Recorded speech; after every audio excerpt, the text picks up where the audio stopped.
Hello everyone, welcome to VR edu creators. మనం పాలిటీలో స్థానిక ప్రభుత్వాలు అనే చాప్టర్ గురించి నేర్చుకుంటున్నాము.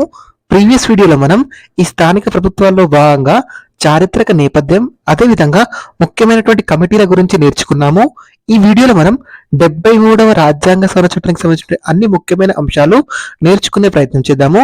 అంతకంటే ముందు మనకి భారత రాజ్యాంగంలో ఈ పంచాయతీరాజ్ వ్యవస్థ గురించి, అదేవిధంగా మున్సిపాలిటీల గురించి ఏ భాగంలో పొందుపరిచారు, వీటికి సంబంధించినటువంటి ఆర్టికల్స్ ఎక్కడి నుండి ఎక్కడి వరకు ఉన్నాయి అనే అంశాన్ని మనం నేర్చుకుందాము. నేను ఇది ప్రీవియస్ వీడియోలో కూడా చెప్పాను, ఇక్కడ కూడా చెప్తాను, ఎందుకంటే మీకు రివైజ్ అవుతుంది. ఈ టేబుల్ నుండి మనకి డెఫినెట్ గా క్వశ్చన్స్ వస్తాయి. చాలా సార్లు అడిగారు కాబట్టి జాగ్రత్తగా నేర్చుకునే ప్రయత్నం చేయండి. మన భారత రాజ్యాంగంలో ఈ పంచాయతీరాజ్ వ్యవస్థ గురించి ఏ భాగంలో పొందుపరిచారండి? 9వ భాగంలో పొందుపరిచారు. ఎన్నవ భాగం అండి? 9వ భాగము. వీటికి సంబంధించినటువంటి ఆర్టికల్స్ ఎక్కడి నుండి ఎక్కడి వరకు ఉంటాయండి? 243A నుండి 243O వరకు మనకి పంచాయతీరాజ్ వ్యవస్థ గురించి తెలియజేస్తాయి. షెడ్యూల్ ఎంత అండి? 11వ షెడ్యూల్. ఎంత అండి?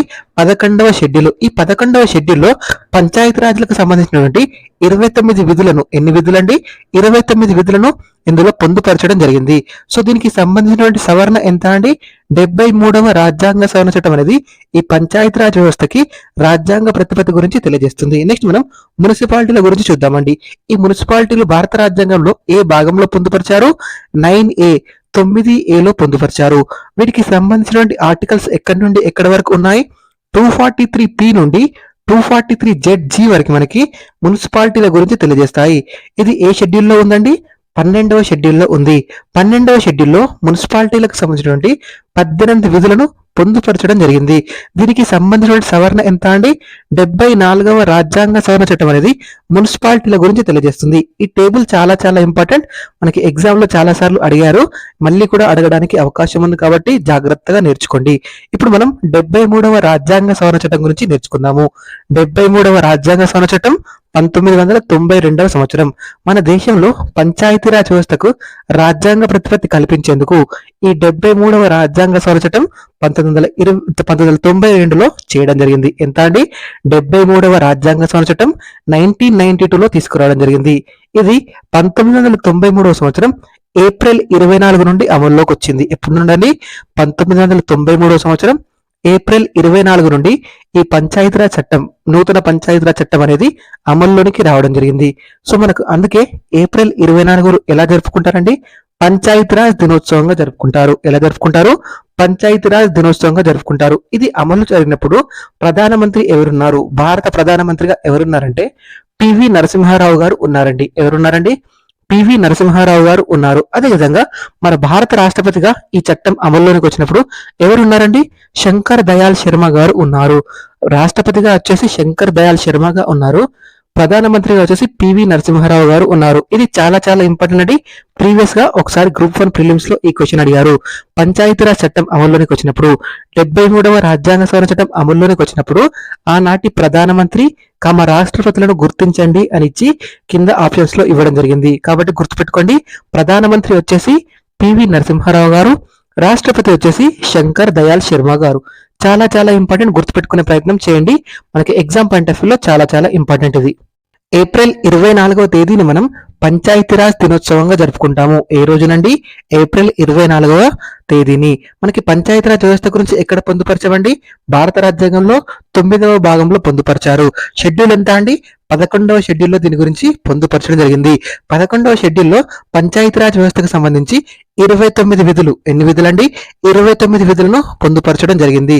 ఆయా రాష్ట్రాలు ఈ నూతన పంచాయతీరాజ్ వ్యవస్థను ఆయా రాష్ట్రాలు ఈ నూతన పంచాయతీరాజ్ వ్యవస్థను 73వ రాజ్యాంగ సవరణకు అనుగుణంగా ఆయా రాష్ట్ర చట్టాలు, ఆయా రాష్ట్రాల్లో పంచాయతీ చట్టాలు ఉంటాయి కదండి, అవి మార్చుకోవాలని 1 సంవత్సరం గడువు ఇచ్చారండి. ఇప్పుడు మనకి 73వ రాజ్యాంగ సవరణ చట్టం అమల్లోనికి వస్తుంది కదా, అలా అమల్లోనికి వచ్చిన తర్వాత ఆయా రాష్ట్రాల్లో ఆల్రెడీ పాత చట్టాలు ఉంటాయి కదా, ఆ చట్టాలను ఈ రాజ్యాంగ సవరణకు అనుగుణంగా మార్చుకోవాలని, కొత్త చట్టాలను ఈ సవరణకు అనుగుణంగా రూపొందించాలని 1 సంవత్సరం గడువు ఇచ్చారు. ఎంత అండి? 1 సంవత్సరం గడువు ఇవ్వడం జరిగింది. 73వ రాజ్యాంగ సవరణ చట్టానికి అనుగుణంగా పంచాయతీరాజ్ చట్టాన్ని రూపొందించినటువంటి మొట్టమొదటి రాష్ట్రం ఏదండి? కర్ణాటక. ఏదండి?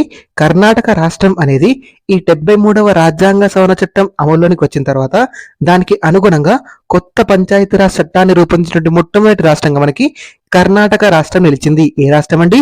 కర్ణాటక రాష్ట్రం. చాలా చాలా ఇంపార్టెంట్, గుర్తుపెట్టుకునే ప్రయత్నం చేయండి. కర్ణాటక రాష్ట్రం 1993వ సంవత్సరం మే 10వ తేదీన నూతన పంచాయతీరాజ్ చట్టాన్ని రూపొందించుకుంది 73వ రాజ్యాంగ సవరణ చట్టానికి అనుగుణంగా. చాలా చాలా ఇంపార్టెంట్, గుర్తుపెట్టుకోండి. ఇప్పుడు మనం 73వ రాజ్యాంగ సవరణ చట్టంలో ముఖ్యమైనటువంటి అంశాలను నేర్చుకునే ప్రయత్నం చేద్దాము. వీటికి సంబంధించినటువంటి ఆర్టికల్స్ ఎక్కడి నుండి ఎక్కడి వరకు ఉన్నాయండి? ఆర్టికల్ 243 నుండి ఆర్టికల్ 243O వరకు మనకి పంచాయతీరాజ్ వ్యవస్థ గురించి తెలియజేస్తుంది. ఆర్టికల్ 243లో ఏముంటుందంటే ఇందులో నిర్వచనాలు ఉంటాయండి. ఇందులో నిర్వచనాలు పొందుపరచడం జరిగింది. అంటే జిల్లా అంటే ఏంటి, గ్రామ సభ అంటే ఏంటి, మాధ్యమిక స్థాయి అంటే ఏంటి, గ్రామం అంటే ఏంటి, ఇలాంటి విషయాలను ఇందులో పొందుపరిచారు. సో జిల్లా అంటే ఇది రాష్ట్రంలోని ఎనీ స్టేట్, ఒక రాష్ట్రంలోని జిల్లా అని అర్థము. గ్రామ సభ అంటే ఏంటంటే గ్రామ సభలో పంచాయతీ పరిధిలోని ఓటరు జాబితాలో నమోదైనటువంటి వారందరి సమూహాన్ని ఏమంటారంటే గ్రామ సభ అంటారు. ఏంటండి? గ్రామ పంచాయతీ పరిధిలోని ఓటరు జాబితాలో నమోదైనటువంటి ఓటర్లందరి సమూహాన్ని గ్రామ సభ అంటారు. మాధ్యమిక స్థాయి అంటే ఏంటంటే ఇది జిల్లాకు గ్రామానికి మధ్య గల స్థాయి. ఏంటండి? జిల్లాకి గ్రామానికి మధ్య గల ఏదైతే వ్యవస్థ ఉంటుందో దాన్ని మాధ్యమిక స్థాయి అంటారు. గ్రామం అంటే ఏంటి? గ్రామం అంటే ఏంటంటే ఆయా రాష్ట్రాల్లో రాష్ట్ర గవర్నర్ చేత నోటిఫై చేయబడినటువంటి ప్రాంతాన్ని గ్రామం అని నిర్వచించారు. ఏంటండి? ఆయా రాష్ట్రాల్లో రాష్ట్ర గవర్నర్ చేత నోటిఫై చేసినటువంటి ప్రాంతాన్ని గ్రామం అని నిర్వచించడం జరిగింది. ఇందులో 73వ రాజ్యాంగ సవరణ చట్టంలో ఆర్టికల్ 243లో ఇది పొందుపరచడం జరిగింది. చాలా చాలా ఇంపార్టెంట్, గుర్తుపెట్టుకోండి. నెక్స్ట్ మనం ఆర్టికల్ 243 ఏం తెలియజేస్తుందో చూద్దాము. ఆర్టికల్ 243 ప్రకారం గ్రామ సభ ఏర్పాటు గురించి ఉంటుందండి. ఏదాని గురించి? గ్రామ సభ ఏర్పాటు గురించి ఉంటుంది. గ్రామ సభ యొక్క నిర్వచనం ఏమో 243లో ఉంటే గ్రామ సభ ఏర్పాటు గురించి ఆర్టికల్ 243A లో ఉంటుంది. గ్రామ సభ నిర్మాణానికి సంబంధించి ఆయా రాష్ట్ర శాసనసభలు ఒక చట్టం ద్వారా చేయవచ్చు. ఏంటండి? గ్రామ సభ నిర్మాణానికి సంబంధించి ఆయా రాష్ట్ర శాసనసభలు ఒక చట్టం ద్వారా దీన్ని చేయవచ్చును. గ్రామంలోని సభ్యులు అందరూ కూడా ఇందులో సభ్యులుగా ఉంటారు. గ్రామ అభివృద్ధి కోసము, ఒక గ్రామం యొక్క సమగ్ర అభివృద్ధి కోసము ఈ గ్రామ సభ అనేది అత్యంత ముఖ్యమైనది. ఏంటండి? అత్యంత ముఖ్యమైనది. నెక్స్ట్ మనం ఆర్టికల్ 243B గురించి నేర్చుకుందాము. ఆర్టికల్ 243Bలో ఏముంటుందంటే మూడంచెల పంచాయతీ వ్యవస్థ గురించి ఉంటుంది. ఏంటా అండి? మూడంచెల పంచాయతీ వ్యవస్థ గురించి ఉంటుంది. సో భారతదేశంలోని ప్రతి రాష్ట్రంలో 3 అంచెల పంచాయతీ వ్యవస్థ ఏర్పాటు చేసుకోవాలని ఈ ఆర్టికల్ 243Bలో పొందుపరచడం జరిగింది. ఎన్నంచెలండి? 3 అంచెల పంచాయతీ వ్యవస్థ గురించి పొందుపరిచారు. భారతదేశంలోని ప్రతి రాష్ట్రం కూడా ఈ 73వ రాజ్యాంగ సవరణ చట్టానికి అనుగుణంగా ఆయా రాష్ట్రాల్లో 3 అంచెల పంచాయతీ వ్యవస్థను ఏర్పాటు చేసుకోవాలని ఈ ఆర్టికల్ 243Bలో పొందుపరచడం జరిగింది. సో మనకి ఇందులో గ్రామ స్థాయిలో ఏముంటుందంటే గ్రామ పంచాయతీ ఉంటుంది. ఏముంటుందండి? గ్రామ పంచాయతీ ఉంటుంది. అదే విధంగా మధ్య స్థాయిలో ఏముంటుందంటే మండల పంచాయతీ ఉంటుంది. ఏముంటుందండి? మండల పంచాయతీ ఉంటుంది. జిల్లా స్థాయిలో వచ్చేసి జిల్లా పరిషత్ ఉంటుంది. ఈ మూడంచెలలో ఫస్ట్ గ్రామ స్థాయి, నెక్స్ట్ మధ్య స్థాయి, ఆ తర్వాత మీద జిల్లా స్థాయి ఉంటుంది. సో గ్రామ స్థాయిలో గ్రామ పంచాయతీ, మధ్య స్థాయిలో మండల పంచాయతీ, జిల్లా స్థాయిలో జిల్లా పరిషత్లు ఉంటాయి. ఇలా మూడంచెల వ్యవస్థను ఆయా రాష్ట్రాల్లో ఏర్పాటు చేసుకోవాలని ఆర్టికల్ 243Bలో పొందుపరచడం జరిగింది. నెక్స్ట్ మనం ఆర్టికల్ 243C గురించి నేర్చుకుందాము. ఈ ఆర్టికల్ 243Cలో ఏముంటుందంటే పంచాయతీల యొక్క నిర్మాణము, ఎన్నికల గురించి ఉంటుంది. ఏదాని గురించి అండి? పంచాయతీల యొక్క నిర్మాణము, ఎన్నికల గురించి ఉంటుంది. రాష్ట్ర శాసనసభ నిర్ణయించిన చట్టాల మేరకు, ఎవరు నిర్ణయించిన చట్టాల మేరకు అండి? రాష్ట్ర ప్రభుత్వమా, రాష్ట్ర శాసనసభనా? రాష్ట్ర శాసనసభ నిర్ణయించినటువంటి చట్టాల మేరకు పంచాయతీ యొక్క నిర్మాణం ఉంటుంది. పంచాయతీల యొక్క నిర్మాణం ఉంటుంది. పంచాయతీలో ప్రతినిధులు నేరుగా ఓటర్ల చేత ఎన్నుకోబడతారు. ఎవరు ఎన్నుకుంటారు? ఓటర్లు ఎన్నుకుంటారు ఈ పంచాయతీలో ప్రతినిధులని. గ్రామ పంచాయతీ అధ్యక్షుడు లేదా సర్పంచ్ ఆ రాష్ట్ర శాసనసభ నిర్ణయించిన మేరకు ఎన్నిక కావడం జరుగుతుంది. నెక్స్ట్ మనం ఆర్టికల్ 243D గురించి చూద్దాము. ఆర్టికల్ 243D ఏం తెలియజేస్తుందంటే ఆర్టికల్ 243D ప్రకారం పంచాయతీలలో పంచాయతీలలో రిజర్వేషన్లు కల్పించడం గురించి తెలియజేస్తుంది. పంచాయతీలలో రిజర్వేషన్ల గురించి తెలియజేసే ఆర్టికల్ ఎంత అండి? ఆర్టికల్ 243D అనేది పంచాయతీలలో రిజర్వేషన్ల గురించి తెలియజేస్తుంది. ఆయా రాష్ట్ర శాసనసభలు నిర్ణయించిన మేరకు ఎస్సీలకి, ఎస్టీలకి వారి జనాభా మేరకు రిజర్వేషన్లు కల్పించబడతాయి. ఆయా రాష్ట్రాల శాసనసభలు నిర్ణయించిన మేరకు ఎస్సీలకి, ఎస్టీలకి వారి జనాభా మేరకు రిజర్వేషన్లు కల్పించబడతాయి. మొత్తం స్థానాల్లో 1/3 వంతు స్థానాలు మహిళలకు కేటాయించాలి. ఎంత అండి? 1/3 వంతు స్థానాలు మహిళలకు కేటాయించాల్సి ఉంటుంది. ఇది ఎక్కడ పొందుపరిచారు? ఆర్టికల్ 243Dలో పొందుపరచడం జరిగింది. ఇది రిజర్వేషన్లకు సంబంధించింది. సో మనకి ఈ రిజర్వేషన్లు కల్పించడం అనే అంశాన్ని ఆర్టికల్ 243Dలో పొందుపరిచినప్పటికీ ఎంత శాతం ఇవ్వాలి అని ఇందులో పేర్కొనలేదు. ఇది ఆయా రాష్ట్రాలకే వదిలివేయడం జరిగింది. ఆయా రాష్ట్రాల్లో జనాభా ప్రతిపాదకన ఎస్సీలకి, ఎస్టీలకి రిజర్వేషన్లు కల్పించుకోవచ్చని ఇందులో పొందుపరచడం జరిగింది. సో మొత్తం సభ్యుల్లో 1/3 వంతు స్థానాలు అంటే 33% సీట్లను మహిళలకు తప్పనిసరిగా కేటాయించాల్సి ఉంటుంది ఆర్టికల్ 243D ప్రకారము. ఇందులో మనకి వెనుకబడిన తరగతులకు రిజర్వేషన్లు కల్పించడం గురించి, బ్యాక్వర్డ్ క్లాసెస్ ఎవరైతే ఉంటారో ఈ బ్యాక్వర్డ్ క్లాసెస్ కి రిజర్వేషన్లు కల్పించడం గురించి ఆయా రాష్ట్రాల యొక్క విచక్షణకే వదిలివేయడం జరిగింది. ఆయా రాష్ట్రాల అభిష్టం మేరకు వెనుకబడిన తరగతులకు రిజర్వేషన్లు కల్పించవచ్చు. ఇది ఖచ్చితంగా కల్పించాలని ఇందులో మనకి పొందుపరచలేదు. చాలా చాలా ఇంపార్టెంట్, గుర్తుపెట్టుకోండి. ఎస్సీ, ఎస్టీలకేమో ఆయా జనాభా మేరకు ఖచ్చితంగా ఇవ్వాలని రిజర్వేషన్లు ఇచ్చినప్పటికీ బీసీలకి మాత్రం ఆయా రాష్ట్రాల యొక్క విచక్షణకే వదిలివేశారు. చాలా చాలా ఇంపార్టెంట్, గుర్తుపెట్టుకునే ప్రయత్నం చేయండి.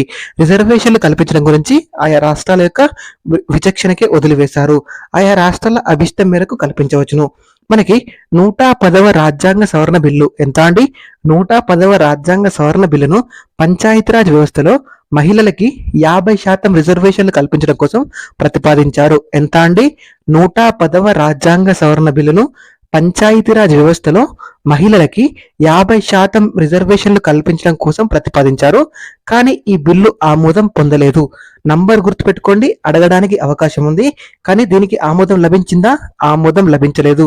ఆమోదం లభించలేనప్పటికీ ఆయా రాష్ట్రాలు అభిష్టం మేరకు పంచాయతీలలో మహిళలకు ఆల్రెడీ 50% రిజర్వేషన్లు కల్పించారు. సో ముఖ్యమైనటువంటి ఒక కేసు ఉంటుంది. ఆ కేసు ఏంటంటే Abdul Aziz Assad versus AP case. Abdul Aziz Assad versus Andhra Pradesh case. ఈ కేసులో సుప్రీంకోర్టు తీర్పు ఇస్తూ స్త్రీలకి 1/3 వంతు సీట్లు కేటాయింపు గురించి వ్యాఖ్యానం చేస్తూ గరిష్టంగా 50% వరకు వీరికి పంచాయతీలలో రిజర్వేషన్లు కల్పించుకోవచ్చని సుప్రీంకోర్టు తీర్పు ఇవ్వడం జరిగింది. ఏ కేసు అండి? Abdul Aziz Assad versus AP case, Andhra Pradesh case. చాలా చాలా ఇంపార్టెంట్, గుర్తుపెట్టుకోండి. నెక్స్ట్ మనం ఆర్టికల్ 243E గురించి చూద్దాము. ఈ ఆర్టికల్ 243E ఏం తెలియజేస్తుందంటే, ఈ ఆర్టికల్ 243E ప్రకారం పంచాయతీల యొక్క కాల వ్యవధి గురించి తెలియజేస్తుంది. పంచాయతీల యొక్క టెన్యూర్ గురించి తెలియజేస్తుంది. సాధారణంగా పంచాయతీల యొక్క పదవీ కాలం 5 సంవత్సరాల పాటు ఉంటుంది. 5 years పాటు టెన్యూర్ ఉంటుంది. అయితే ఆయా రాష్ట్ర ప్రభుత్వాలు కొన్ని ప్రత్యేక సందర్భాల్లో పదవీ కాలం పూర్తి కాకముందుకే 5 సంవత్సరాల పదవీ కాలం పూర్తి కాకముందుకే వాటిని రద్దు చేయవచ్చు. ఒకవేళ ఇలా రద్దు చేస్తే తిరిగి ఎన్నికలను 6 నెలల్లోపు నిర్వహించాలి. ఎన్ని నెలల్లోపు అండి? 6 నెలల్లోపు పూర్తి చేయాలి. ఈ నంబర్ గుర్తుపెట్టుకోండి, చాలా చాలా ఇంపార్టెంట్. 6 నెలల్లోపు పూర్తి చేయాల్సి ఉంటుంది. అయితే రద్దయిన వాటికి ఉప ఎన్నిక జరిగితే అది మిగతా కాలంకు మాత్రమే జరుగుతుంది. ఫర్ ఎగ్జాంపుల్, పంచాయతీలకి మనకి ఒకటి రద్దయిపోయింది, 5 సంవత్సరాలకు ఇంకొక 2 సంవత్సరాలు ఉందనగానే రద్దయిపోయింది. సో ఎన్నిక నిర్వహిస్తే మిగతా 2 సంవత్సరాల కాలానికి మాత్రమే అది మనకి ఎన్నిక జరుగుతుంది. సో అలా కాకుండా రద్దు చేసిన తర్వాత పంచాయతీల యొక్క మిగతా కాల పరిమితి అనేది 6 నెలల కంటే తక్కువ ఉందంటే సో అప్పుడు ఎన్నిక నిర్వహించాల్సిన అవసరం లేదు. సో 6 నెలల కంటే ఎక్కువ ఉంటే ఎన్నిక నిర్వహించాలి. అది ఎంత ఎక్కువ ఉంటే అంత కాలానికి మాత్రమే ఎన్నిక జరుగుతుంది. ఒకవేళ 6 నెలల లోపు ఉంటే ఎన్నికలు నిర్వహించాల్సిన అవసరం లేదు. చాలా చాలా ఇంపార్టెంట్, గుర్తుపెట్టుకోండి. రద్దు చేసిన ఎన్ని నెలల లోపు నిర్వహించాలి ఉప ఎన్నిక? ఆరు నెలలలోపు ఎన్నికలు నిర్వహించాల్సి ఉంటుంది. చాలా చాలా ఇంపార్టెంట్, గుర్తుపెట్టుకోండి. సాధారణంగా వీటి యొక్క పదవీ కాలం ఎన్ని సంవత్సరాలు ఉంటుంది? 5 సంవత్సరాల పాటు కొనసాగడం జరుగుతుంది. కానీ రాష్ట్ర ప్రభుత్వం కొన్ని ప్రత్యేక సందర్భాల్లో రద్దు చేసే అధికారాన్ని కూడా కలిగి ఉంటుంది. గుర్తుపెట్టుకునే ప్రయత్నం చేయండి. నెక్స్ట్ మనం ఆర్టికల్ 243F గురించి చూద్దాము. ఆర్టికల్ 243F ఏం తెలియజేస్తుందంటే, ఇది పంచాయతీలకు పోటీ చేసే సభ్యుల యొక్క అనర్హతల గురించి, డిస్క్వాలిఫికేషన్స్ గురించి తెలియజేస్తుంది. ఏంటా అండి? Article 243F. ఇందులో మనకి ఆయా రాష్ట్రాల శాసనసభలు రూపొందించినటువంటి అనర్హత చట్టాల మేరకు, ఆయా రాష్ట్రాల శాసనసభలు రూపొందించినటువంటి అనర్హత చట్టాల మేరకు వీరిని అనర్హులుగా ప్రకటించవచ్చును. కనిష్ట వయసు 21 సంవత్సరాల కంటే తక్కువ ఉంటే కూడా అనర్హులుగా ప్రకటిస్తారు. అంటే కనీస వయసు ఎంత ఉండాలండి? పంచాయతీలకు పోటీ చేసే వ్యక్తులది 21 సంవత్సరాలు నిండి ఉండాలి. ఒకవేళ నేరారోపణ ఏదైనా రుజువైతే అప్పుడు కూడా అనర్హులుగా ప్రకటిస్తారు. మనకి 1995 తర్వాత ఇద్దరి కంటే ఎక్కువ పిల్లలు ఉన్నటువంటి 1995 సంవత్సరం తర్వాత ఇద్దరి కంటే ఎక్కువ పిల్లలు ఉంటే పోటీ చేయడానికి అనర్హులుగా మనకి తెలంగాణ రాష్ట్రం, అదేవిధంగా ఏపీలో కూడా ఒక నియమాన్ని పెట్టడం జరిగింది. అయితే పంచాయతీలకు పోటీ చేయడానికి కనీస విద్యార్హతను నిర్వహించినటువంటి రాష్ట్రం ఏదండి? రాజస్థాన్ రాష్ట్రం. ఇది చాలా చాలా ఇంపార్టెంట్, గుర్తుపెట్టుకోండి. కనీస విద్యార్హతను నిర్ణయించినటువంటి తొలి రాష్ట్రం వచ్చేసి రాజస్థాన్ రాష్ట్రము. తెలంగాణ, ఆంధ్రప్రదేశ్లో మాత్రం 1995 తర్వాత ఒకవేళ ఇద్దరి కంటే ఎక్కువ పిల్లలు ఉన్న వ్యక్తులు ఎవరైతే ఉంటారో వారు పంచాయతీ ఎన్నికల్లో పోటీ చేయడానికి అనర్హులుగా మనకి నియమాన్ని విధించారు. చాలా చాలా ఇంపార్టెంట్, గుర్తుపెట్టుకోండి. నెక్స్ట్ మనం ఆర్టికల్ 243G గురించి చూద్దాము. ఆర్టికల్ 243G ఏం తెలియజేస్తుందంటే, పంచాయతీల యొక్క విధుల గురించి తెలియజేస్తుంది. పంచాయతీల యొక్క విధుల గురించి తెలియజేస్తుంది. వీటిని మనకి 11వ షెడ్యూల్లో పొందుపరచడం జరిగింది. ఈ పంచాయతీల యొక్క విధులను ఎక్కడ పొందుపరిచారు? 11వ షెడ్యూల్లో పొందుపరిచారు. మొత్తం పంచాయతీలకి 29 రకాల విధులను అప్పగించారు. 29 రకాల విధులను అప్పగించారు. ఇవి చాలా చాలా ఇంపార్టెంట్, గుర్తుపెట్టుకోండి. చాలా సార్లు ఎగ్జామ్లో అడిగారు. మనకి ఇందులో పంచాయతీలకు కేటాయించినటువంటి విధుల్లో లేనిది అని ఇప్పటివరకు చాలా సార్లు అడిగారు. చూస్తే గుర్తుపట్టేలా మీరు నేర్చుకోండి. చాలా చాలా ఇంపార్టెంట్. వరుస క్రమంలో అవసరం లేదు, కానీ ఏ అయితే అధికారాలు ఉన్నాయో అవి నేర్చుకునే ప్రయత్నం చేయండి. మొత్తం ఎన్ని విధులు? 29 విధులు ఉన్నాయి. చూడండి, ఫస్ట్ మనకి వ్యవసాయము, భూ సంస్కరణలు, పశువుల సంరక్షణ, పాల ఉత్పత్తులు, అదేవిధంగా కోళ్ల పరిశ్రమ. నెక్స్ట్ మనకి చేపలు, చిన్న తరహా అటవీ ఉత్పత్తులు, ఖాదీ పరిశ్రమ. ఇక్కడ ఖాళీ అని పడిందండి, అది ఖాదీ పరిశ్రమ. అదేవిధంగా సామాజిక అడవులు, చిన్న తరహా పరిశ్రమలు, ఆహార పరిశ్రమలు, గ్రామీణ గృహ వసతి, అదేవిధంగా తాగునీటి సౌకర్యం, రోడ్లు, బ్రిడ్జ్లు, పశువుల మేత, ఇంధనం, అదేవిధంగా చిన్న తరహా నీటి పథకాలు. ఇవి చాలా చాలా ఇంపార్టెంట్, గుర్తుపెట్టుకునే ప్రయత్నం చేయండి.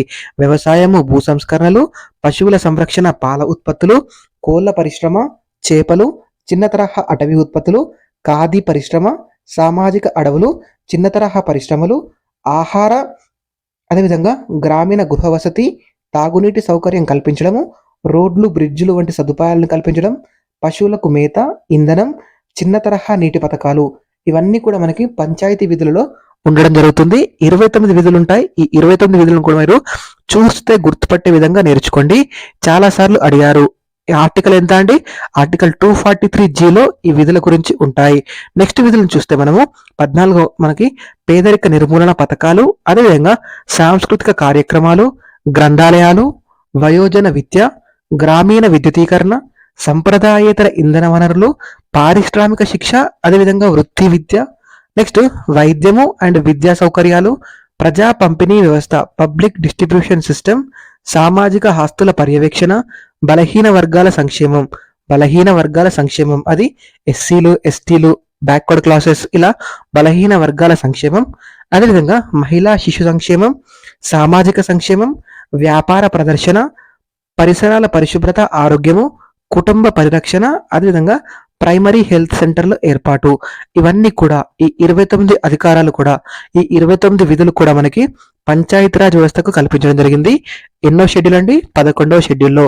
ఇవి మనకి రీసెంట్ గా జరిగినటువంటి గ్రూప్ 2 ఎగ్జామ్, అదేవిధంగా గ్రూప్ 3 ఎగ్జామ్ రెండిట్లో కూడా ఈ క్వశ్చన్ అడిగారు. ఈ విధులలో లేనిది గుర్తించండి అని ఇచ్చారు. మొత్తం 29 విధులు ఉంటాయి. సో ఏవి ఉన్నాయో మీరు గుర్తుపట్టే విధంగా నేర్చుకునే ప్రయత్నం చేయండి. షెడ్యూల్ వచ్చేసి 11వ షెడ్యూల్. మొత్తం ఎన్ని విధులు? 29 విధులు కల్పించారు పంచాయతీలకు. చాలా చాలా ఇంపార్టెంట్ అని గుర్తుపెట్టుకోండి. రిపీటెడ్గా అడుగుతున్నారు ఈ విధులను. ఈ విధులతో పాటు మీరు ఆర్టికల్స్ కూడా గుర్తుపెట్టుకోండి. ఆర్టికల్స్ కూడా మనకి మ్యాచ్ ద ఫాలోయింగ్ లో అడుగుతున్నారు, చాలా వరకు స్టేట్మెంట్స్ రూపంలో అడుగుతున్నారు. కాబట్టి జాగ్రత్తగా నేర్చుకునే ప్రయత్నం చేయండి. నెక్స్ట్ మనకి పంచాయతీలకు కల్పించినటువంటి 29 రకాల విధులు ఎక్కడున్నాయండి? ఆర్టికల్ 243Gలో ఉన్నాయి, 11వ షెడ్యూల్లో ఉన్నాయి. నెక్స్ట్ మనం ఆర్టికల్ 243H గురించి నేర్చుకుందాము. ఈ ఆర్టికల్ 243H గురించి ఏం తెలియజేస్తుందంటే పంచాయతీలకు వచ్చే ఆదాయ వనరుల గురించి తెలియజేస్తుంది.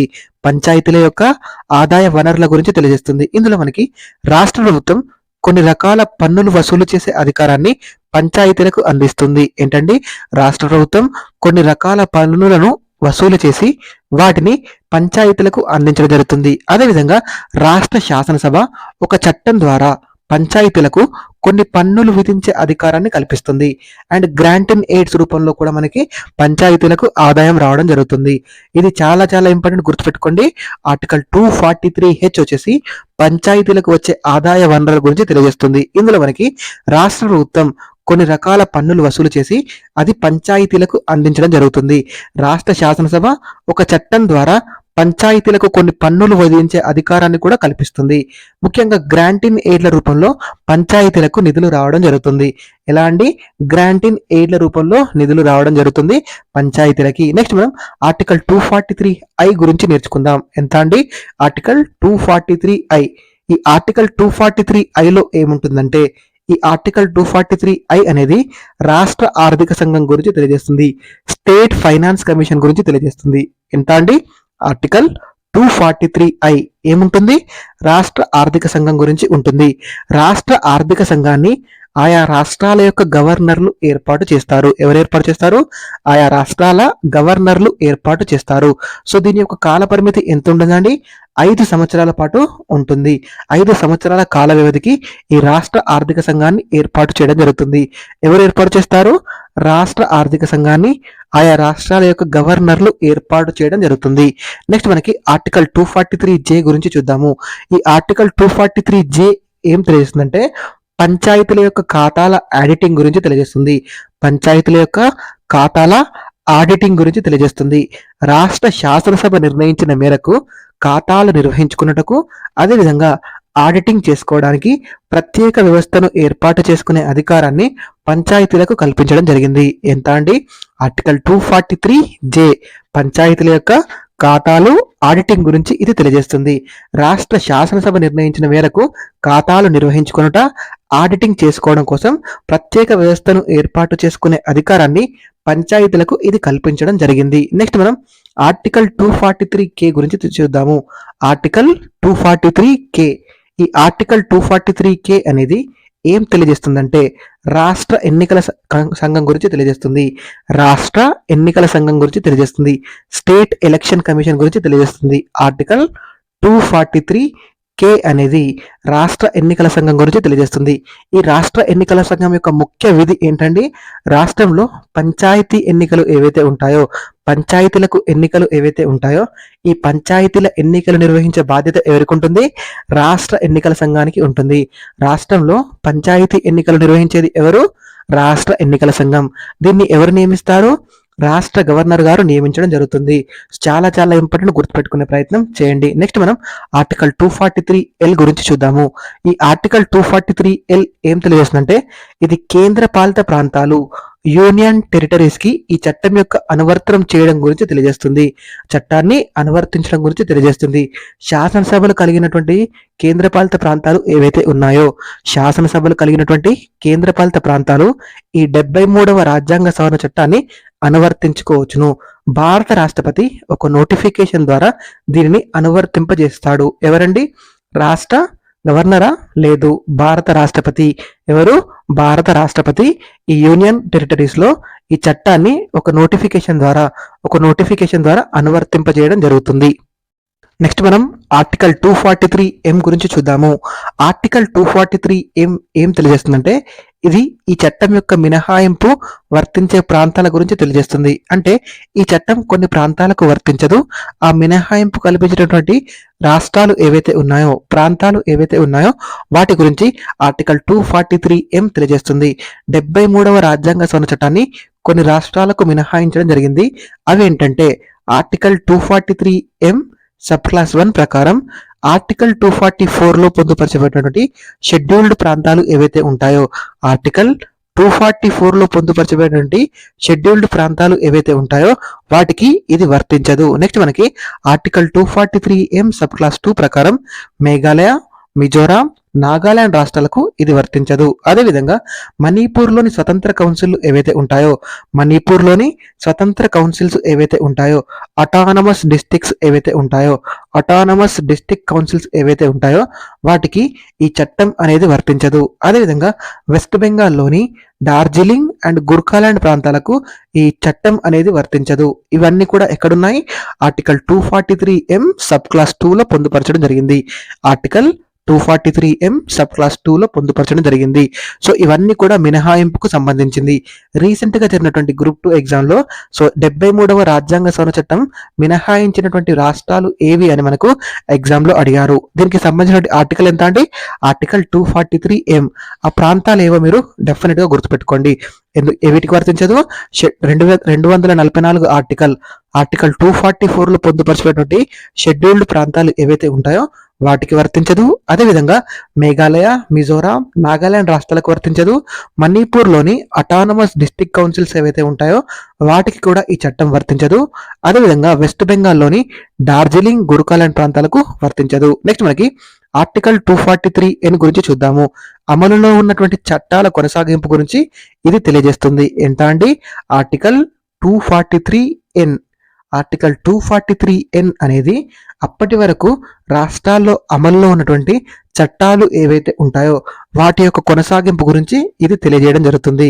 ఆర్టికల్ 243N అనేది 73వ రాజ్యాంగ సవరణ చట్టం అమల్లోనికి వచ్చిన రోజు నుండి 73వ రాజ్యాంగ సవరణ చట్టం అమల్లోనికి వచ్చిన తేదీ నుండి 1 సంవత్సరం పాటు 1 ఇయర్ పాటు ఆయా రాష్ట్రాల్లో పాత చట్టాలు ఏవైతే ఉంటాయో ఆ పాత చట్టాలు కొనసాగుతాయండి. ఆ పాత చట్టాలు అమల్లో ఉంటాయి. ఆ తర్వాత 1 సంవత్సరం తర్వాత 73వ రాజ్యాంగ సవరణ చట్టానికి అనుగుణంగా ఆయా రాష్ట్రాలు నూతన పంచాయతీరాజ్ చట్టాన్ని చేసుకోవాల్సి ఉంటుంది. దీనికి సంబంధించినటువంటి ఆర్టికల్ ఎంత అంటే ఆర్టికల్ 243N అనేది దీని గురించి తెలియజేస్తుంది. ఎన్ని సంవత్సరాలు గడువు ఇచ్చారు? 1 సంవత్సరం పాటు గడువు ఇవ్వడం జరిగింది నూతన చట్టాన్ని రూపొందించుకోవడానికి. 1 సంవత్సరం పాటు పాత చట్టాలు అమల్లో ఉంచుకునే అవకాశం ఇవ్వడం జరిగింది. నెక్స్ట్ మనకి ఆర్టికల్ 243O గురించి చూద్దాము. ఈ ఆర్టికల్ 243O ఏం తెలియజేస్తుందంటే న్యాయస్థానాల యొక్క మినహాయింపు గురించి తెలియజేస్తుంది. న్యాయస్థానాల నుండి మినహాయింపు గురించి తెలియజేస్తుంది. పంచాయతీ ఎన్నికలకు సంబంధించినటువంటి అన్ని అంశాలు కూడా న్యాయస్థానాల నుండి మినహాయింపు కల్పించడం జరిగింది ఈ ఆర్టికల్ 243O ద్వారా. అయితే ఎన్నికల పిటిషన్ ద్వారా రాష్ట్ర శాసనసభ నిర్ణయించిన పద్ధతిలో, ఎవరు నిర్ణయించిన పద్ధతిలో? రాష్ట్ర శాసనసభ నిర్ణయించిన పద్ధతిలో న్యాయస్థానాల్లో ఈ వివాదాలను ప్రశ్నించుకోవచ్చును. చాలా చాలా ఇంపార్టెంట్, గుర్తుపెట్టుకునే ప్రయత్నం చేయండి. ఆర్టికల్ 243O అనేది దీని గురించి తెలియజేయడం జరుగుతుంది. సో మనకి ఇవి 73వ రాజ్యాంగ సవరణ చట్టానికి సంబంధించినటువంటి అన్ని ముఖ్యమైన అంశాలు. ముఖ్యంగా మీరు ఇందులో గుర్తుపెట్టుకోవాల్సింది ఏంటంటే ఏ ఆర్టికల్లో ఏది ఉంది అనే అంశాన్ని మీరు డెఫినెట్ గా గుర్తుపెట్టుకోవాలి. దాంతో పాటుగా పంచాయతీలకు కేటాయించినటువంటి విధులు ఏవైతే ఉన్నాయో 29 రకాల విధులను మీరు గుర్తుపెట్టుకునే ప్రయత్నం చేయండి. చూస్తే గుర్తుపెట్టుకునేలా నేర్చుకోండి. వీటిని రిపీటెడ్ గా ఎగ్జామ్ లో అడుగుతున్నారు. మనకి విధులలో లేనిది అనే క్వశ్చన్ ఎక్కువగా అడుగుతున్నారు కాబట్టి గుర్తుపెట్టుకోండి. చాలా చాలా ఇంపార్టెంట్ ఈ 73వ రాజ్యాంగ సవరణ చట్టం అనేది. నెక్స్ట్ వీడియోలో మనం మిగతా అంశాలను నేర్చుకుందాము. మీకు ఈ వీడియో నచ్చినట్లయితే ప్లీజ్ ఈ వీడియోని లైక్ చేయండి. ఈ వీడియోని మీ ఫ్రెండ్స్ కి షేర్ చేయండి. Thank you so much for watching. Please subscribe to VR educators.